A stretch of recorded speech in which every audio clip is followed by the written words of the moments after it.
Selamat pagi sahabat seri Anugerah.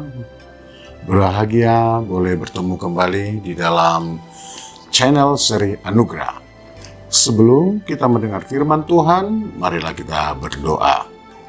Damai sejahtera yang dari Allah Bapa yang melampaui segala akal, itulah yang memelihara hati dan pikiranmu sekalian dalam nama Tuhan Yesus. Amin. Saudara-saudara yang dikasihi Tuhan Yesus, marilah kita sambut firman Tuhan untuk kita yang diaturkan pada hari ini, Sabtu 25 Juli, diambil dari kitab Pemazmur, Mazmur 119 ayat yang ke-130. Demikian firman Tuhan. Bila tersingkap, firman-firman-Mu memberi terang, memberi pengertian kepada orang-orang bodoh. Saudara-saudara yang dikasihi Tuhan Yesus, sahabat seri Anugerah, ada banyak orang mengeluh, Pak Pendeta, kenapa sih saya setiap kali membaca firman Tuhan, saya tidak merasakan sesuatu petunjuk tentang apapun.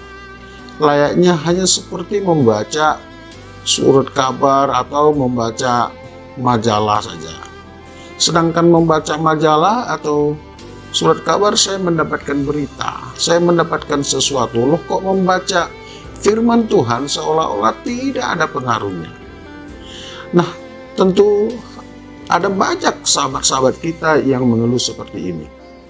Maka yang perlu dibenahi adalah bukan firman itu yang salah, tetapi bagaimana kita memulai membaca firman itu terlebih dahulu. Saudara-saudara, langkah membaca Alkitab itu tidak perlu terlalu diruitkan. Sebetulnya ketika kita sudah berencana membaca Alkitab, membaca firman Tuhan, sebelumnya kita sudah menyerah pasrah kepada Tuhan, memohon petunjuknya. Ya Tuhan, saya ingin mendengar firman-Mu dan berbicaralah. Kuasai hati dan pikiranku dengan Roh-Mu yang kudus. Tentu itu.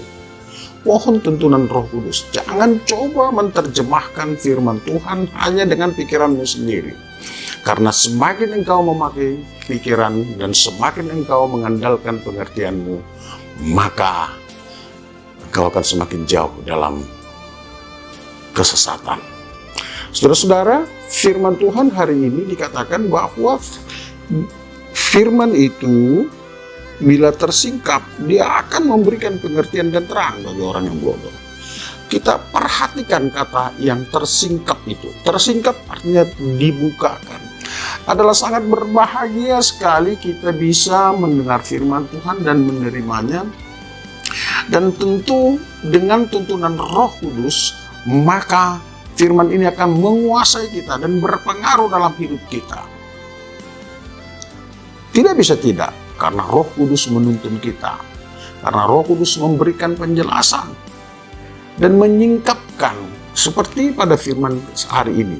Bila tersingkap, nah saudara-saudara, ketika ini dibukakan kepada kita, maka kita akan mengetahui bahwa sesungguhnya hidup kita ini adalah buah dari pengampunan Tuhan, buah dari kasih sayang Tuhan yang diberikan kepada kita.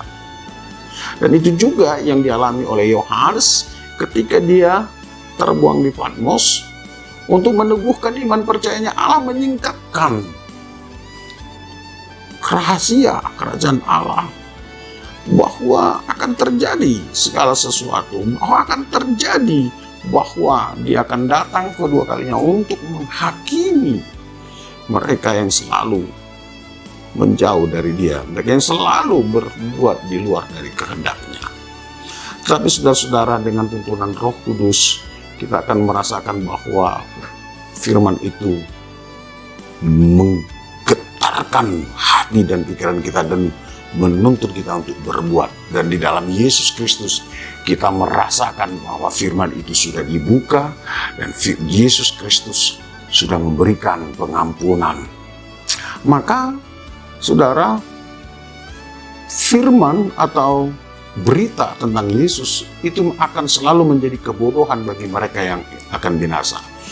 Rasul Paulus mengatakan di dalam surat 1 Korintus ayat 1 pasal 18, dikatakan seperti ini. Sebab pemberitaan tentang salib memang adalah kebodohan bagi mereka yang akan binasa. Tapi bagi kita yang diselamatkan, pemberitaan itu adalah kekuatan Allah. Engkau adalah orang yang diselamatkan dan akan diangkat menjadi sahabat Kristus bersama dengan para malak sorga di Firdaus menyanyikan lagu kemuliaan bagi Allah.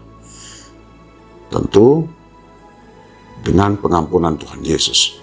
Nah sekarang saat ini kita dalam akhir pekan, saat istirahat, saat untuk lebih banyak waktu untuk menyediakan waktu bersekutu dengan Tuhan, dan besok kita akan beribadah. Saudara, ingat, pemberitaan tentang Kristus itu membutuhkan pertolongan Roh Kudus bagimu untuk memahaminya. Maka selalulah terbuka bersekutu dengan Tuhan. Sediakanlah ruang dan waktu. Biarlah Roh Kudus menguasai hidupmu. Biarlah Roh Kudus memimpin rumah tanggamu. Biarlah Roh Kudus memimpin perjalanan hidupmu. Karena dengan demikian, engkau bisa melihat bahwa sesungguhnya firman Tuhan itu sangat indah mempengaruhi perjalanan hidup orang percaya. Selamat menabur kebaikan. Amin. Kita berdoa. Terima kasih Tuhan buat firman yang Engkau singkapkan bagi kami. Dengan demikian kami memahami bahwa kami akan bersama dengan Engkau. Dan kami mengetahui bahwa firman menguasai hati kami, dan itu yang menuntun kami untuk lebih percaya dan lebih dekat kepadamu. Amin.